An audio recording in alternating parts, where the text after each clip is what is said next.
Hello and welcome to the sideboard here at the StarCityGames.com Open Series in Indianapolis. I'm Nick Miller alongside Brewer, Ramp Extraordinaire, Invitational Champion Aintrazi. How you doing, sir? Hi, nice to meet you. Good. We've got a new set. We have Battle for Zendikar. It's about lands. Who better to take us through the crash course of how to ramp than you? Of course, right? And you've got a nice one. 5-color ramp. We're calling it 5-color Eldrazi because the payoff here, the new, the improved Ulamog. Oh, he's improved, but he's different. He's changed. All right. Take us through what you're trying to do here in this deck, and then we're going to kind of talk about the intricacies of ramping in the day and age where Elvish Mystic is no longer a thing. Oh, sure. This deck is not like your traditional ramp. It's not playing like Elvish Mystic and Claw Mystic and Shaman the Forgotten Ways and ramping that way. It's ramping with spells. Like you have like your Explosive Vegetation, Archive, Pilgrimage to ramp, and then you try to control the board with Radiant Flames, Hanging Back Walker, and Catacomb Sifter until you can get along to you can cast your dragons, or Tarka, Dramoka, Ugin, or Ulamog. Right. We get to see the real power here of Converge with the 5-color mana base. Yes. With Radiant Flames, this card can actually take down most creatures in the format in your deck. Yes. Originally, I was testing playing Claw Mystic, but turned out that Claw and those guys weren't that great, and also dying to aggro. Sure. And Radiant Flames helped a lot against that. So we decided to cut all the mana guys and play Radiant Flames, and the rest. Right. That helped a lot. No collateral damage when you get to cast your sweeper. So yeah. And also, Mana Strider is one of the best creatures in the format, I think, because it's very hard to kill. You can't lightning strike it, and all our removal is very sorcery. Mm-hmm. So Radiant Flames even hits that too. So that's pretty good. Yeah, you catch all. So you've got your Pilgrimage and your Explosive Vegetations that really just help you explode in terms of get more land on the table. Yeah. But Hedron Archive looks pretty cool here in this deck too. Yeah, Hedron Archive is actually the best ramp spell because I have 4 of those. The rest I have like 2 or 3. Mm-hmm. But Archive is definitely the best one because it not only ramps you, even I'm playing 5 colors, and I'm still playing Archive over colored mana. Sure. Just because it turns into a 2-mana divination later in the game, instant speed, which is very huge. With people running Despise and just like hand disruption, EOT, you can instead draw 2 cards. It's very nice. And you've got Oblivion Sower, a card that was all over the pre-release last weekend, also helping you ramp here and just being a 5/8 body on its own. Yeah, it blocks all day, and if you time it right, like after your opponent dig through times or Murderous Cuts, you can get a lot of lands in play and just cast whatever you want. And since you're playing 5 colors, if you get their fetches, you can fetch for whatever land you need. So if you get a main land, sweet, I can activate it. Mm-hmm. So by playing 5 colors, you take full advantage of Oblivion Sower. Right. So you get to ramp into everything. Any land you hit is gonna be good. Yes, exactly. Yeah, no problems there. Hangerback Walker, of course, card that's just ubiquitous at this point. But I like this one here. We got Catacomb Sifter, 2/3, blue-black, colorless here. Colorless is important later down the road. Yes. Gets you the Scion, gets you to ramp, gets you to scry. How's that card been? Yeah, me and Joseph Herrera worked on this deck, and originally he had this card. He wanted to play it, and this card's been absurd. It's just really, really good. And not only pseudo ramps you, it's a 2/3, so it's good against aggro. But later in the game, you can let's say you Radiant Flames your board because you have to, or whatever. Mm-hmm. You get to scry so many times, or if you chump block with your Thopters, let's say you have 4, you chump block, you scry 4 times. And this deck, card quantity isn't necessarily better than card quality. Sure. You'd rather draw 1 Ulamog than draw 3 cards, right? So that's why it's been really good. Right, so you just get to almost tutor through your deck exactly with these big chump blocks or sweeping the board type effect. Get to find the cards that really pay off. Yes. And those payoff cards, you've got Nissa, which kind of helps, little middle ground. Yeah. But then you really want these Dragon Lords. Tarka, Dramoka, Ugin, not a Dragon Lord, but he fits the theme. Yeah. And Ulamog here. These are your payoff cards. This is anti-lore right here. This is not good lore, man. Why are they working together? This doesn't work in the story? No story work. But they work very well together. Yeah, surprisingly. Maybe there's a reason Ugin doesn't want to kill the Eldrazi's. Who knows? Illuminati confirmed. Yeah, we figured it out.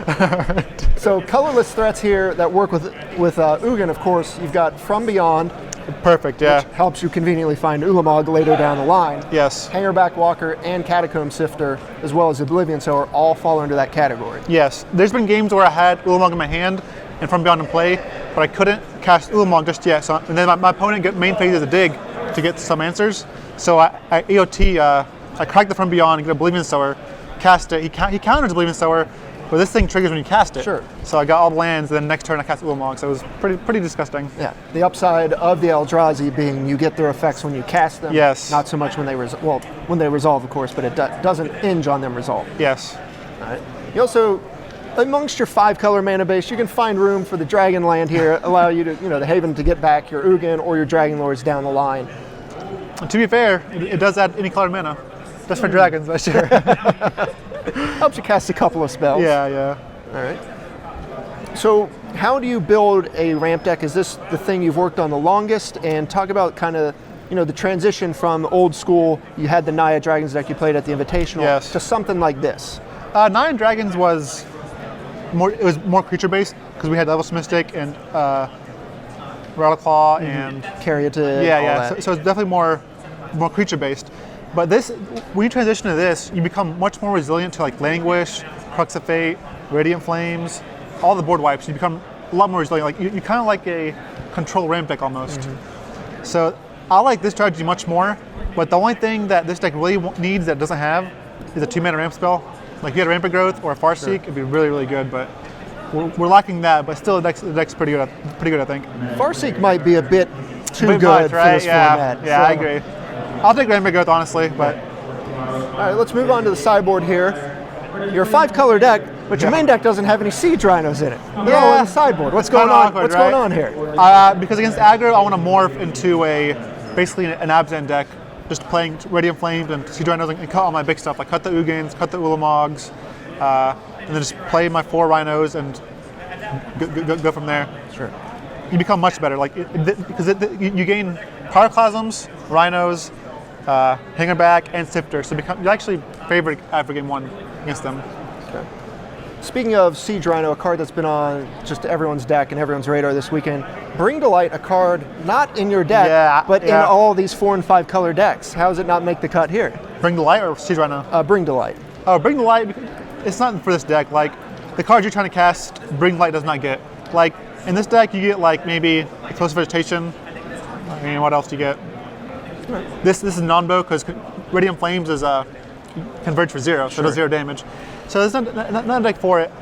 But I do love Bring to Light. It's a sweet card, and I look forward to playing it. But this deck's just trying to cast better stuff. All right, acceptable. I guess you could get the Dragon Lords, maybe. Oh no, that's too much mana. Yeah, the max you get is 5. All right, I see. You get a pass here. All right, that would be bad deck building. Yes. All right, you got a swath. It doesn't even get Catacomb Sifter. He's colorless. Actually, it doesn't get him. It gets him, but you got a bunch more Dragon Lords in the sideboard here. An Ojutai, another Jamoka, Salumgar, Ugin, and Crux of Fate working with the combo here, the Dragon theme. Then you've got Naturalize. Talk about Mob Rule here. This is a spicy one. Yeah, that was for. I wasn't sure if Ramp was going to be a big deal, but in testing, you'd have Oblivion Sower in play. They'd have Oblivion Sower in play. You'd have a hanger back, and just Oblivion Sowers don't trade, and you get to a board state where you're like even if you have one Sower and they have a Sower and they play Tarka first, on your turn if you Mob Rule, that's 18 damage. All right. So that's mostly for the mirror match if there is one. I haven't played against Ramp deck yet, but I'm sure they're out there. I'm sure somewhere. You got a couple more removal spells here. You got another Pyroclasm and Seismic Rupture. Utter End, just a catch-all answer to anything in the format. Yeah, and just another answer to the mill deck. Basically a catch-all. Yeah, that's something I've heard out of a lot of the people playing the 4 and 5 color decks, is they need an answer to Sphinx's tutelage. Yes. So yes. You also pretty weak to it outside of Ugin and Utter End, it looks like. Yeah, and I've naturalized too, but yes. How's the deck performed for you so far? 4 rounds, you're 3-1. Yeah. It's been really good. Like even my camera match, I flooded and cast like 2 spells both games, and I still won. The deck's very good, but I really like it. Hopefully I just continue to draw the right balance of the cards. Okay. You said card quality, not so much quantity. When you cast your spells, they matter. Oh, they do matter, big time. All right, Ollie, thanks for joining me here in the Cyborg. Stay tuned to StarCityGames.com all weekend long for the action here in Indianapolis.